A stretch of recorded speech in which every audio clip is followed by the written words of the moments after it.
जय हिंद साथियों। जय श्री राम, जय श्री कृष्ण। आज श्रीमद् भगवत महापुराण के 10वें स्कंद के द्वितीय अध्याय अर्थात पेज नंबर 118 से आगे हम बढ़ रहे हैं। आज भगवान श्री कृष्ण का गर्भ में प्रवेश और उनका प्राकट्य होगा, इस पर हम लोग सुनेंगे। श्री सुखदेव जी कहते हैं, परीक्षित, कंस एक तो स्वयं ही बड़ा बली था और दूसरे मगध नरेश जरासंध की उसे बहुत बड़ी सहायता प्राप्त थी। तीसरे उसके साथी थे प्रलंबासुर, बकासुर, चाणूर, त्रिणावर्त, अघासुर, मुष्टिक, अरिष्टसुर, द्विविध, पूतना, केशी और धेनुक तथा वाणासुर और भीमासुर आदि बहुत से दैत्य राजा उसके सहायक थे। इसके साथ लेकर वह यदुवंशियों को नष्ट करने में लगा रहता था। वे लोग भयभीत होकर कुरु, पांचाल, केकय, शाल्व, विदर्भ, निषद, विदेह और कौशल आदि देशों में जा बसे थे। कुछ लोग ऊपर ऊपर से उसके मन के अनुसार काम करते हुए उसकी सेवा में लगे रहे। जब कंस ने एक एक करके देवकी के 6 बालक मार डाले, तब देवकी के 7वें गर्भ में भगवान के अंश स्वरूप श्री शेष जी, जिन्हें अनंत भी कहते हैं, पधारे। आनंद स्वरूप शेष जी के गर्भ में आने के कारण देवकी को स्वाभाविक ही हर्ष हुआ, परंतु कंस शायद इसे भी मार डाले, इस भय से वह शोक बढ़ गया। उसके पश्चात विश्वात्मा भगवान ने देखा कि मुझे ही अपना स्वामी और सर्वस्व मानने वाले यदुवंशी कंस के द्वारा बताए हुए बहुत ही सताए जा रहे हैं। तब उन्होंने अपनी योग माया को यह आदेश दिया, देवी कल्याणी, तुम ब्रज में जाओ। वह प्रदेश ग्वालों और गौओं से सुशोभित है। वहां नंद बाबा के गोकुल में वसुदेव की पत्नी रोहिणी निवास करती है। उनकी और भी पत्नियां कंस से डरकर गुप्त स्थानों में रह रही हैं। इस समय मेरा वह अंश, जिसे शेष कहते हैं, देवकी के उदर में गर्भ रूप में स्थित है। उसे वहां से निकालकर तुम रोहिणी के पेट में रख दो। कल्याणी, अब मैं अपने समस्त ज्ञान, बल आदि अंशों के साथ देवकी का पुत्र बनूंगा और तुम नंद बाबा की पत्नी यशोदा के गर्भ से जन्म लेना। तुम लोगों को मुंह मांगे वरदान देने में समर्थ होगी। मनुष्य तुम्हें अपनी समस्त अभिलाषाओं से पूर्ण करने वाले जानकर धूप, दीप, नैवेद्य और अन्य प्रकार की सामग्रियों से तुम्हारी पूजा करेंगे। पृथ्वी में लोग तुम्हारे लिए बहुत से स्थान बनाएंगे और दुर्गा, भद्रकाली, विजया, वैष्णवी, कुमुदा, चंडिका, कृष्णा, माधवी, कन्या, माया, नारायणी, ईशानी, शारदा और अंबिका आदि बहुत से नामों से पूजी जाओगे। देवकी के गर्भ में से खींचे जाने के कारण शेष जी को लोग संसार में संकर्षण कहेंगे, लोक रंजन के कारण राम कहेंगे और बलवान होने के कारण, बलवानों में श्रेष्ठ होने के कारण बलभद्र भी कहेंगे। जब भगवान ने इस प्रकार आदेश दिया, तब योग माया ने जो आज्ञा ऐसा कहकर उनकी बात शिरोधार्य की और परिक्रमा करके वे पृथ्वी लोक में चली आईं और भगवान ने जैसा कहा था वैसा ही कहा। जब योग माया ने देवकी के गर्भ में ले जाकर रोहिणी के उदर में रख दिया, तब पूर्ववासी बड़े दुख के साथ आपस में कहने लगे, हाय बेचारी देवकी का यह गर्भ तो नष्ट ही हो गया। इस प्रकार भगवान भक्तों को अभय करने वाले, वे सर्वत्र सब रूप में हैं, उन्हें कहीं आना जाना नहीं है। इसलिए वे वासुदेव जी के मन में अपनी समस्त कलाओं के साथ प्रकट हो गए। उनमें विद्यमान रहने पर भी अपने में अव्यक्त से व्यक्त कर दिया। भगवान की ज्योति को धारण करने के कारण वासुदेव जी के सूर्य के समान तेजस्वी हो गए। उन्हें देखकर लोगों की आंखें चौंधिया जाती। कोई भी अपने बल, वाणी या प्रभाव से उन्हें दबा नहीं सकता था। भगवान के उस ज्योतिर्मय अंश को, जो जगत का परम मंगल करने वाला है, वासुदेव जी के द्वारा आधान किए जाने पर देवी देवकी ने ग्रहण किया।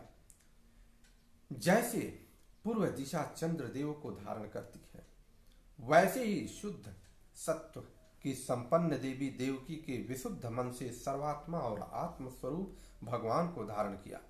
भगवान सारे जगत के निवास स्थान है।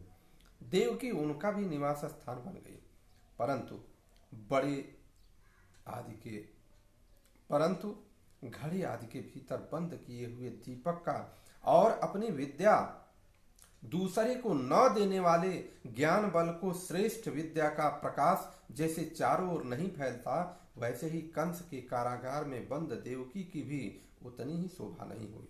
देवकी के गर्भ में भगवान विराजमान हो गए थे। उसके मुख पर पवित्र मुस्कान थी और उनके शरीर की कांति बंदे गृह जगमगाने लगा था। जब कंस ने उसे देखा तब वह मन ही मन कहने लगा, अब की बार मेरे प्राणों के ग्राहक विष्णु ने इसके गर्भ में अवश्य ही प्रवेश किया है, क्योंकि इसके पहले देवकी को कभी ऐसी न थी। अब इस विषय में शीघ्र से शीघ्र मुझे क्या करना चाहिए? देवकी को मारना तो ठीक न होगा, क्योंकि वीर पुरुष स्वार्थवश अपने पराक्रम को कलंकित नहीं करते। एक तो यह स्त्री है, दूसरी बहन और तीसरी गर्भवती है। इसको मारने से तो तत्काल ही मेरी कीर्ति, लक्ष्मी और आयु नष्ट हो जाएगी। वह मनुष्य तो जीवित रहने पर भी मरा हुआ ही है, जो अत्यंत क्रूरता का व्यवहार करता है और उसकी मृत्यु के बाद लोग उसे गाली देते हैं। इतना ही नहीं, वह देहाभिमानियों के योग्य घोर नरकों भी अवश्य ही चला जाता है। इस प्रकार से देवकी, यद्यपि कंस देवकी को मार सकता था, किंतु स्वयं को इस अत्यंत क्रूरता के विचार से निवृत्त कर लिया। वह भगवान के प्रति दृढ़ वैर का भाव मन में गांठकर उसे जन्म की प्रतीक्षा करने लगा।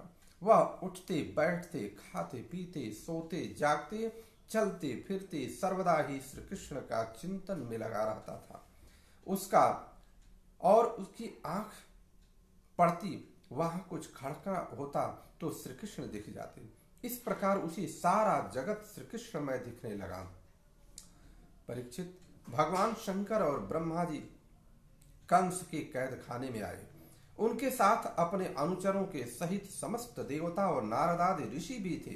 वे लोग सुमधुर वचनों से सबकी अभिलाषा पूर्ण करने वाले श्री हरि को इस प्रकार स्तुति करने लगे, प्रभु आप सत्य संकल्प हैं, सत्य ही आपकी प्रतिष्ठा श्रेष्ठ साधन है।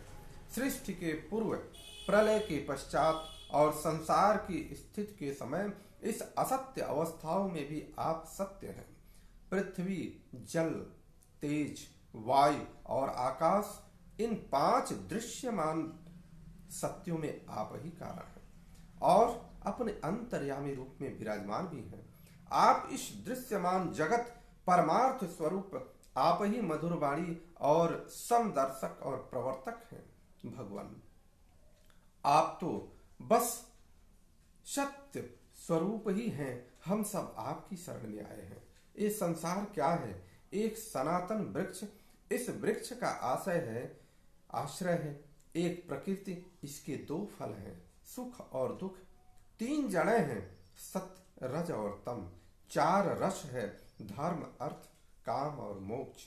इसके जानने के 5 प्रकार हैं, श्रोत्र, त्वचा, नेत्र, रसना, नासिका। और इसके 6 स्वभाव हैं, पैदा होना, रहना, बढ़ना, बदलना, घटना और नष्ट हो जाना। इस वृक्ष की छाल है 7 धातुएं, रस, रुधिर, मांस, वेद, अस्थि, मज्जा और शुक्र। 8 शाखाएं हैं, 5 महाभूत,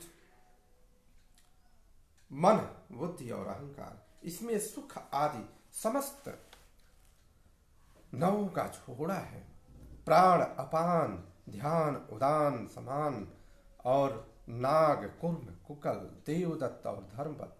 इस सब प्रकार से ये 10 पत्ते हैं। इस संसार वृक्ष में 2 पक्षी हैं, जीव और ईश्वर। इस संसार वृक्ष की उत्पत्ति के आधार एकमात्र आप ही हैं। आप में ही इसका प्रलय होता है और आपके ही अनुग्रह से इसकी रक्षा होती है। जिनका चित्त आपकी माया में आवृत्त हो जाता है, इस सत्य को समझने की शक्ति खो बैठता है। वे ही उत्पत्ति, स्थिति और प्रलय करने वाले ब्रह्मादि देवताओं को अनेक देखते रहते हैं। तत्वज्ञानी पुरुष तो सबके रूप में केवल आप ही दर्शन करते हैं। आप ज्ञान स्वरूप आत्मा हैं। चराचर जगत के कल्याण के लिए ही अनेकों रूप धारण करते हैं। आपके वे विशुद्ध अप्राकृत तत्वमय होते हैं और सत्व पुरुषों के बहुत से सुख देते हैं, साथ ही दुष्टों की उनकी दुष्टता का दंड भी देते हैं। उसके लिए अमंगलमय भी होते हैं। कमल के समान कोमल अनुग्रह भरे नेत्रों वाले प्रभु, कुछ विरले लोग ही आपके समस्त पदार्थों और प्राणियों के आश्रय स्वरूप रूप में पूर्ण एकाग्रता के साथ चित्त लगा पाते हैं और आपके चरण कमल रूपी जहाज का आश्रय लेकर इस संसार सागर के बछड़े के खूर के गड्ढे के समान अनायास ही पार कर जाते हैं। क्यों न हो, अब तक के संतों में इसी जहाज के संसार पागर को पार किया है। परम प्रकाश स्वरूप परमात्मन, आपके भक्तजन सारे जगत के निकट रूप प्रेमी सच्चे हितैषी होते हैं। वे स्वयं इन भयंकर और कष्ट से पार करने योग्य संसार सागर में पार कर ही जाते हैं, किंतु औरों के कल्याण के लिए भी वे वहां आपके चरण कमलों की नौका स्थापित कर जाते हैं। वास्तव में सत्य पुरुषों का आपकी महान कृपा है। उनके लिए आप अनुग्रह स्वरूप ही हैं। कमल नयन, जो लोग आपके चरण कमलों की शरण नहीं लेते तथा आपके प्रति भक्ति भाव से रहित होने के कारण जिनकी बुद्धि भी शुद्ध नहीं है, वे अपने झूठ मूठ से मुक्त मानते हैं। वास्तव में तो वे बद्ध ही हैं। वे यदि बड़ी तपस्या और साधन का कष्ट उठाकर किसी प्रकार ऊंचे से ऊंचे पद पर भी पहुंच जाएं, तो भी वहां से नीचे गिर जाते हैं। इस प्रकार से आपका शरण लेना बहुत ही आवश्यक है। परंतु भगवान, जो आपके अपने निज जन हैं, जिन्होंने आपके चरणों में अपनी सच्ची प्रीति जोड़ रखी है, वो कभी ज्ञानाभिमानियों की भांत अपने समान मार्ग से गिरते नहीं। प्रभु, वे बड़े बड़े विघ्न डालने वालों के सेना के सरदारों के सिर पर पैर रखकर निर्भय विचरते हैं। कोई भी विघ्न उनके मार्ग में रुकावट नहीं डाल सकते, क्योंकि उनके रक्षक आप ही हैं। आप संसार की स्थिति के लिए समस्त देहधारियों को परम कल्याण प्रदान करने वाले विशुद्ध सत्वमय सच्चिदानंद रूप परम दिव्य मंगल विग्रह प्रकट करते हैं। रस रूप में प्रकट होने से ही जड़ के भक्त वेद कर्म कांड अष्टांग योग तपस्या और समाधि के द्वारा आपकी आराधना करते हैं। बिना किसी आश्रय के वे किसकी आराधना करेंगे? प्रभु, आप सबके विधाता हैं। यदि आपका यह विशुद्ध तत्व में निज स्वरूप न हो, तो अज्ञान और उनके द्वारा होने वाले भेदभाव को नष्ट करने वाला अपरोक्ष ज्ञान ही किसी को न हो। जगत को दिखने वाले तीनों गुण आपके हैं और आपके द्वारा ही प्रकाशित होते हैं, यह सत्य है। परंतु इन गुणों को प्रकाशक वृत्तियों को आपके स्वरूप का केवल अनुमान ही होता है, वास्तविक स्वरूप का साक्षात्कार नहीं होता। आपके स्वरूप का साक्षात्कार तो आपके इस विशुद्ध तत्वमय स्वरूप की सेवा करने से आपकी कृपा होती है। भगवान, मन और वेद वाणी के द्वारा केवल आपके स्वरूप का अनुमान मात्र होता है, क्योंकि आप उनके द्वारा दृश्य नहीं, उनके साक्षी हैं। इसलिए आपके गुण जन्म और कर्म आदि के द्वारा आपके नाम और रूप का निरूपण नहीं किया जा सकता। फिर भी प्रभु, आपके भक्तजन उपासना आदि क्रिया योगों के द्वारा आपका साक्षात्कार तो करते ही हैं। जो पुरुष आपके मंगलमय नामों और रूपों का श्रवण कीर्तन और स्मरण और ध्यान करता है, वह आपके चरण कमलों में रच जाता है, रम जाता है। इस प्रकार सेवा में ही अपना चित्त लगाए रहता है। उसे फिर जन्म मृत्यु रूप संसार के चक्र में नहीं आना पड़ता। संपूर्ण दुखों के रहने वाले भगवान, आप सर्वेश्वर हैं। यह पृथ्वी तो आपका चरण कमल है। आपके अवतार से इसका भार दूर हो गया। धन्य है प्रभु, हमारे लिए यह बड़े सौभाग्य की बात है कि हम लोग आपके सुंदर सुंदर चिन्हों से युक्त चरण कमलों के द्वारा विभूषित पृथ्वी को देखेंगे और स्वर्ग लोक को भी आपकी कृपा को कृतार्थ करेंगे। प्रभु, आप अजन्मा हैं। यदि आपके जन्म के कारण संबंध में हम कोई तर्क ना करें तो यही कर सकते हैं कि वह आपका एक लीला विनोद है। ऐसा कहने का कारण यह है कि आप तो द्वैत के लेश्य रहित सर्व श्रेष्ठा स्वरूप हैं और इस जगत के उत्पत्ति स्थिति तथा प्रलय अज्ञान के द्वारा आप जगत को आरोपित हैं। प्रभु, आपने जैसे अनेकों बार मत्स्य, हस्त, ग्रीव, कच्छप, नरसिंह, वराह, हंस, राम, परशुराम और वामन अवतार धारण करके हम लोगों को और तीनों लोगों की रक्षा की है, वैसे ही आप इस बार भी पृथ्वी का भार हर लीजिए। यदुनंदन, हम आपके चरणों में वंदना करते हैं। अब देवकी को संबोधित करते हुए कहते हैं, माता जी, यह बड़े सौभाग्य की बात है कि आपकी कोख में हम सबका कल्याण करने के लिए स्वयं भगवान पुरुषोत्तम अपने ज्ञान, बल आदि अंशों के साथ पधारे हैं। अब आप कंस से तनिक भी मत डरिए। अब तो वह कुछ ही दिनों का मेहमान है। आपका पुत्र यदुवंश की रक्षा करेगा। श्री सुखदेव जी कहते हैं, परीक्षित, ब्रह्मादि देवताओं ने इस प्रकार भगवान की स्तुति की और उनका रूप यह है कि इस प्रकार निश्चित रूप से तो यह नहीं कहा जा सकता और सब अपनी अपनी मत के अनुसार अपना अपना निरूपण करते हैं। इसके बाद ब्रह्मा और शंकर जी के आगे करके देवगण स्वर्ग को चले गए। इस प्रकार से श्रीमद् भगवत महापुराण के आज देवकी जी के गर्भ में भगवान का आगमन हो चुका है और भगवान श्री कृष्ण जी का कल जन्म होगा। कैसे किस तरह से प्रभु इस धरती पर से पाप को हटाने के लिए, इस धरती से पाप के बोझ को कम करने के लिए और खुद आ रहे हैं। कल भगवान श्री कृष्ण का हम लोग जन्म के बारे में पढ़ेंगे। आप सभी लोगों का दिन मंगलमय हो, शुभ हो। जय हिंद, वंदे मातरम, जय श्री कृष्ण।